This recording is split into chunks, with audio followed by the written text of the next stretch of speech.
موږ په پاکستان کې په اکتوبر 1947 کې شامل شیو ایسوسییشن کړی د پاکستان سره او پاکستان له دفاع امور خارجه او کمیونیکیشن اختیار ورکړي. د دفاع مقصد دا دی چې زما شناخت شناختی کارت او پاسپورت دا مال پاکستان دا وخت پر ریاست په وخت کې عمره کو او اوس یې عمره کوي. نو موږ پاکستانیان په اکتوبر 1947 کې بیا په هغه اګریمنټ کې دا درې محکمې پاکستان ته موږ حواله کړي دي او نورې ریاست اندروني طور خود مختار دا قید اعظم د صدقه کړي که څوک یې کاپي غواړي ما سره شته. بیا په 1956 کې چې کوم اګریمنټ کېږي موږ په صوبه کې شامل کړو. په هغه اګریمنټ باندې موږ په صوبایي او په قومي اسمبلی کې سیټونه راکړو 1956 کې او موږ له خصوصي حیثیت راکړو. په هغه اګریمنټ کې چې والي صاحب دستخط کړی دی زما سره کاپي پرته ده پای کې دا دي چې ایگزسټنټ ټیکس نه علاوه په دې سواد کې هیڅ قسمه ټیکس نه لګي. ایگزسټنټ ټیکس هلته کې حیثیت ټیکس او شر زکات. په لنډو راځو په 69 کې یحیی خان موږ مدغم کړو غیر آئیني صدر و ځکه یې آئین وایلیشن ایوب خان کړو حکومت یې د سپیکر په ځای باندې کمانډر ته حواله کړو د هغه آئیني حیثیت نه او نه د په ایگزیکټیو آرډر باندې د صدر سره د اختیار کې دې سوات او چترال په پاکستان کې مدغم یو غیر آئیني فیصله وشو احتجاج پې وشو. بیا قوم را پاسېد او موږ سره وعده وشوه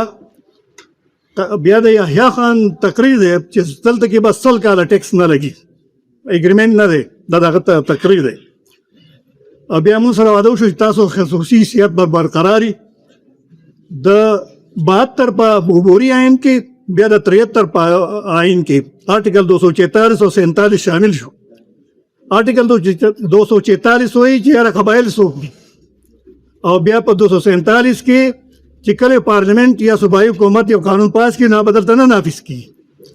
تر څو پورې چې گورنر د صدر په اپروو باندې خصوصي نوټیفیکیشن ونه کړي. او د هغې په کلاس 6 کې دي د آرټیکل 247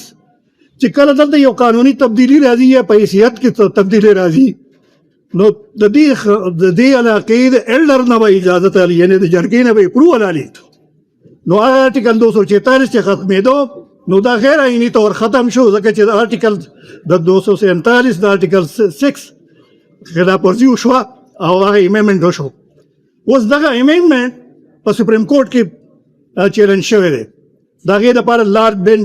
د سماعت دپاره منتخب کېږي به لارډ بینچ به د هغې سماعت کوي چې یو خبره ډسپیوټ ته په 15 آئین 25 ترمیمي آئین دا ډسپیوټ دی.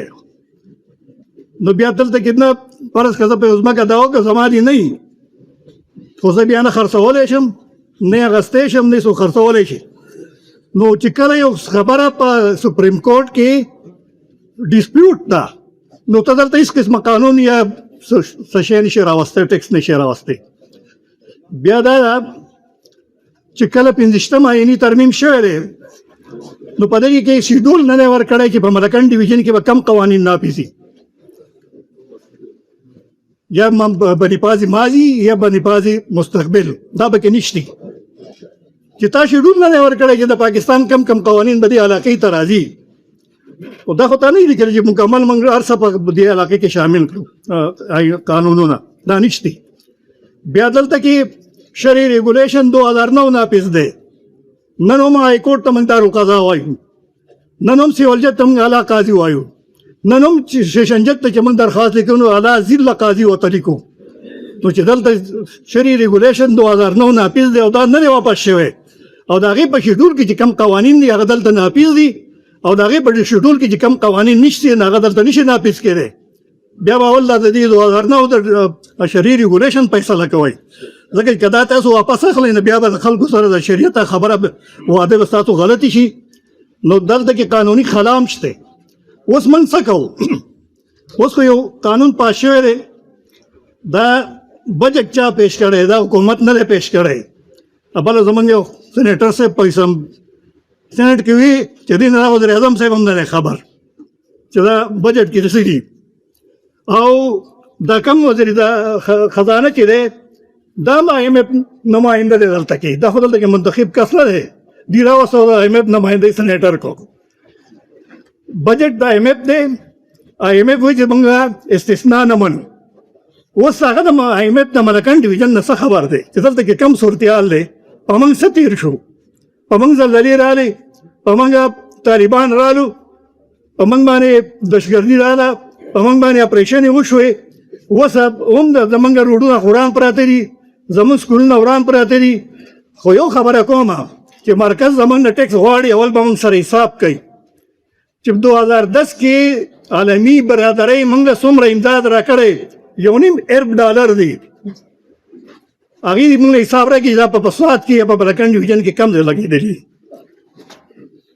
هغه پیسې په قومي اسمبلۍ په ریکارډ باندې سوال په جواب کې لیکي چې دا په سکر لړکانه په دغه کې لګېدلي په ملتان کې لګېدلي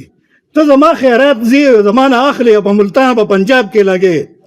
او په ما باندې ټیکس دا بسکې زه تاله په کم قانون کې په کم حیثیت کې ټیکس درکم لنډه خبره دا ده چې دلته ټیکس ناپس کو دا لږ ډېر کارخانې چې دا به بند شي دی بیا د مارکیټ مقابله نشي کولی دلته چې لږ ډېر روزګار دا به ختم شي اوس خبره دا ده چې اوس به قام راپاسي چې قام راپاسي دا سیاسي لیډران دي داسې نه چې تا د جلسې اعلان وکړه زه به څادر په اوږه کړم ټوپۍ به کږه کړم او راځم به تقریر ته به ودرېږم ته به خپل پارټي کارکنان ټول راوباسئ دا د قام ټیک ده د تاجران هم په پارټو کې خو قوم بنیادي کم قوت چې دی هغه عوام دی پکار دی چې ته د پارټۍ دلته کې راځي د ځان سره خپل د هرې پارټۍ چې څوک راځي هغه به ښایي چې زما په نن 2000 کسان راغلي زما 3000 کسان راغلي زما 1000 راغلي دا به موږ ته ښایي دلته کې بیا ما راتشب تقریر نه راځي ډېره مننه ډېره مهرباني ایسه زموږ صرف 2